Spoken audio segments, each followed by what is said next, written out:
અહેમદાબાદના એક શાંત શાકભાજી બજારમાં જ્યારે સૂરજ ધીરે ધીરે પછાડી રહ્યો હતો ત્યાં નિહારિકા પોતાની મમ્મી સાથે શોપિંગ કરવા આવી હતી. તેની આંખોમાં સપનાઓ હતા અને દિલમાં કલ્પનાઓ. આ તરફ આર્યન, એક ફોટોગ્રાફર, ત્યાં ગલ્લા ગલ્લા ફરતો, શાહી છબીઓ શોધતો હતો. તેણે એક ઢાબા પર બેઠેલા નાનકડા બાળકનો ફોટો લેતા જ નજર પાડી નિહારિકા પર. સફેદ ચૂડીદારમાં તે જાણે કોઈ શાયરી બની ઊભી હતી. એક્સક્યુઝ મી, આર્યને કહ્યું, તમારી એક તસવીર લઈ શકું? લાઇટ ખૂબ સુંદર છે અને તમે પણ ખૂબ સુંદર છો. નિહારિકા આશ્ચર્યથી જોઈ ગઈ. હું તો કોણ છું તમને માટે? એ હળવેથી હસીને બોલી. હવે ત્યાંથી શરૂઆત થશે, આર્યને નમ્રતાથી કહ્યું. એ દિવસ એમની મિત્રતાની શરૂઆતનો હતો. પછી એક કપ ચા, એક લંબો વોક અને કેટલાય મેસેજીસ. નિહારિકા અને આર્યન વચ્ચે વાતો હવે રોજની થઈ ગઈ. ટૂંક સમયમાં તેઓ એકબીજાના જીવનનો ભાગ બની ગયા.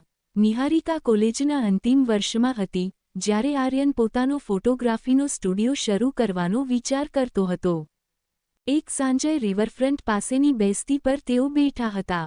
પવન હળવો હમકતો હતો. ચાંદની ખુલ્લેઆમ શણગાર દેખાડતી હતી. તને ખબર છે, તારું સ્મિત મારા કેમેરાની સૌથી મોંઘી તસવીર છે, આર્યને કહ્યું. નિહારિકા શરમાઈ ગઈ. તું રોજ કંઈક એવું કહે કે મને નજર મિલાવવી મુશ્કેલ થાય. કદાચ એ જ કારણ છે કે મારી નજર તારી પાસે અટકી ગઈ છે, આર્યન બોલ્યો થોડી ગંભીરતાથી. એક ક્ષણમાં બંને શાંત થયા, પણ આંખોની ભાષા બોલતી રહી. સપ્તાહે એમનો સંબંધ વધુ મજબૂત થતો ગયો. જ્યારે વિશ્વ તણાવમાં જીતું હતું ત્યારે એ બંને એકબીજામાં શાંતિ શોધતા હતા. પરંતુ એક દિવસ નિહારિકા ઘરની બહાર કોલ પર આર્યન સાથે વાત કરતી હતી ત્યારે પિતાજી એમના તરફ આવી ગયા.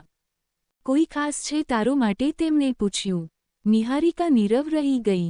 હવે સંબંધને વડીલો સુધી લઈ જવાની ઘડી આવી ગઈ હતી. નિહારિકાના પિતાજી, મૃદુ સ્વભાવ અને અનુશંસપ્રિય વ્યક્તિ, એમના માટે દીકરીથી વધુ પણ પ્રતિષ્ઠા મહત્વની હતી. જ્યારે તેમણે નિહારિકાની આંખોમાં આર્યન માટે પ્રેમ જોયો ત્યારે એ શાંત રહ્યા. પણ એ શાંતિ એક તુફાનની પૂર્વસૂચના હતી. સાંજના ખાણીપીણી પછી પિતાજીએ નિહારિકાને બોલાવ્યું. આ આર્યન વિશે અમારે વધુ જાણવું છે, તેઓ બોલ્યા.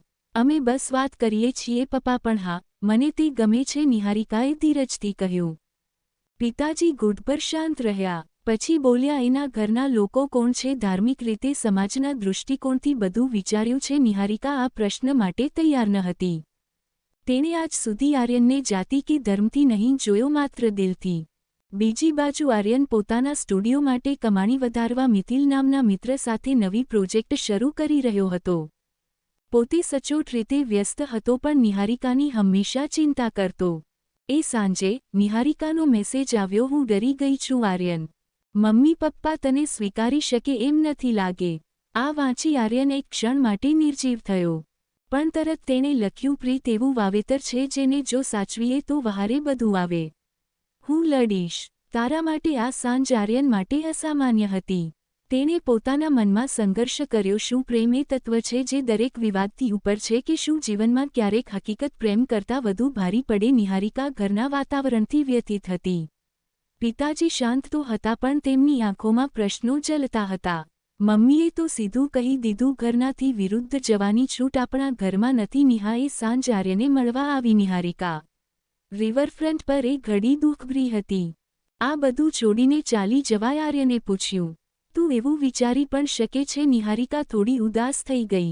મારા માતા પિતા એ જ લોકો છે જેમણે મને પ્રેમ શીખવ્યો છે. હું એમનો દુઃખી ચહેરો નથી જોઈ શકતી. અને હું તને ગુમાવતો ચહેરો કેમ જોઈ શકું? આર્યન બોલ્યો. બીજું કોઈ ઉકેલ દેખાતો ન હતો. પણ આમ જ હાર માનવી? પ્રેમ તો સમજાવવાનો હોય છે. એ દિવસથી આર્યન અને નિહારિકા એક નવી યોજના બનાવવા લાગ્યા. આર્યન તેના ફોટોગ્રાફી સ્ટુડિયોને એક ઓએમાં ફેરવવાનો હતો જેમાં તેની તમામ યાદગાર તસવીરો હશે. છેલ્લી દિવાલ પર હોવી હતી નિહારિકાની એક તસવીર જેના નીચે લખ્યું હશે, પ્રેમ કોઈ ધાર્મિક ઢાંચામાં બંધાતો નથી. એ તો દ્રષ્ટિ બદલવાની ક્ષમતા છે. આ એક શાંતિપૂર્ણ બળવાખોરી હતી. એક્ઝિબિશનનો દિવસ આવી ગયો હતો. શહેરના એક નાનકડા પણ આધુનિક આર્ટ ગેલેરીમાં આર્યને પોતાની પ્રથમ ફોટોગ્રાફી એક્ઝિબિશન રાખી હતી. હોલમાં અનેક તસવીરો બાળકોના નિર્દોષ હાસ્યથી લઈને વૃદ્ધ દંપતીના શાંત પ્રેમભર્યા પળો સુધી. હોલની છેલ્લી દિવાલ પર હતી નિહારિકાની તસવીર. સફેદ ચૂડીદારમાં, આંખોમાં એક શાંત વિશ્વાસ. નીચે લખેલું હતું, પ્રેમ એ છે જ્યાં હું એને જાણું છું, ના પૂછ્યા જવાબો મળે છે. નિહારિકા પણ આવી હતી. પોતાનું હૃદય પોતાનું હોવું એ ત્યાં દિવાલ પર જોઈ રહી હતી. એ જ સમયે દરવાજે કદમો પડ્યા. નિહારિકાના પિતાજી. તેઓ થોડીવાર શાંતિથી દરેક તસવીર જોતા રહ્યા. પછી અટકી ગયા અંતિમ દિવાલ આગળ. તેઓએ તસવીર જોઈ. પોતાના ચહેરા પર નરમાશ લાવી.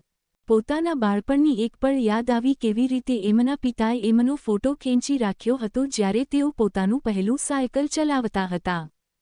તેઓ ધીમે ધીમે પાછા ફરી ગયા. થોડી ઘડીઓ પછી નિહારિકાના ફોન પર મેસેજ આવ્યો, પપ્પા, આ યુવક માત્ર તારી તસવીર નથી ખેંચતો, તારો માન પણ રાખે છે. આવતીકાલે વાત કરીએ. સાથે નિહારિકાની આંખો ભીની થઈ ગઈ. આર્યન એને જોઈ રહ્યો હતો, સમજતો હતો કે કંઈક બદલાયું છે. તેણીએ આર્યનની બાજુ પકડી અને હળવેથી કહ્યું, હું તને આજે નહીં પણ જીવનભર માટે પસંદ કરી રહી છું. આવી જ સ્ટોરી સાંભળવા માટે ચેનલને સબસ્ક્રાઇબ. મિત્રો, ધન્યવાદ.